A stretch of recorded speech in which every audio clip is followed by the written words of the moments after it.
Welcome. Thank you for lending an ear to the Voice of the Times for Wednesday, April 21, 2021. For today's editorial, we must put an end to charity shaming. The ongoing COVID-19 pandemic has brought out the best and the worst in our people and left virtually no one in the middle. There is no better example of this than the wonderfully unexpected phenomenon of the community pantries that have appeared all over Metro Manila and have spread to other parts of the country. Credit for sparking what has turned into a national grassroots movement goes to a young woman named Ana Patricia Non, who set up what she jokingly referred to as a pantry, a spare table next to a tree in her Maginhawa neighborhood in Diliman, Quezon City last week, offering a few vegetables and other staple food items and a simple message: take what you need, give what you can. The community self-help idea has spread with a speed rivaling that of the coronavirus. On Monday, our researchers spent a couple of hours trying to identify how many community pantries have been launched but gave up after counting about 120, as they seem to be appearing faster than he could add them to the list. Areas in Palawan and southern Mindanao have created community pantries, and the movement shows no signs of slowing down. The community pantries have attracted the attention of international media, and they display the best of our Filipino character. We like to compliment ourselves for our bayanihan spirit of caring for one another, but true demonstrations of it are more rare than most of us like to admit. This movement is a wonderful validation of what we believe about ourselves and our countrymen and what we would like to be. It is also no small thing that it is providing greatly needed assistance to many people who may be struggling to put food on the table.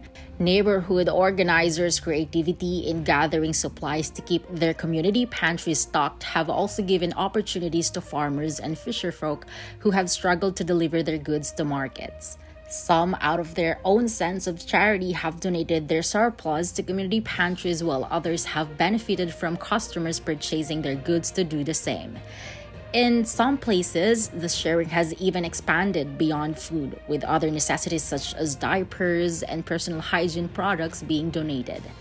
Unfortunately, the old saying, "no good deed goes unpunished," all too often turns out to be true. And for as much as the community pantry phenomenon has given Filipinos an opportunity to show the best side of our nature, it has also brought out the worst in some of us, our penchant for envy or the crab mentality.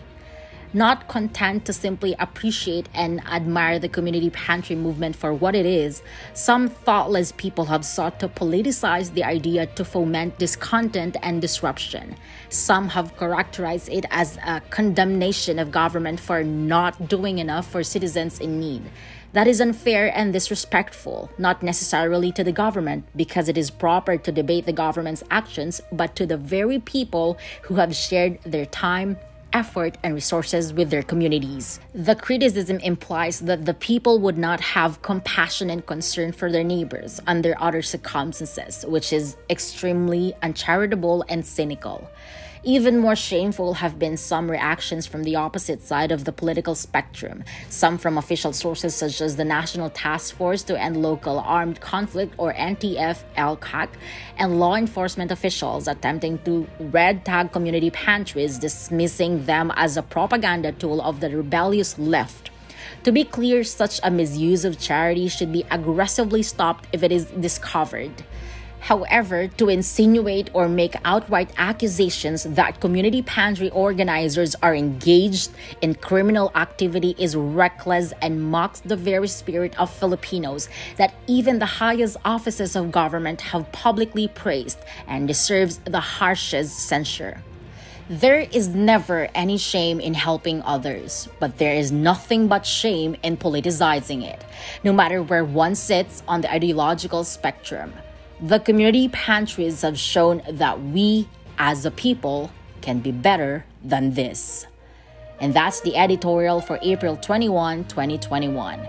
For more news and information, get a copy of the Manila Times on print. Subscribe to its digital edition or log on to www.manilatimes.net. Follow us on Twitter, Facebook, or Instagram, and listen to the Voice of the Times.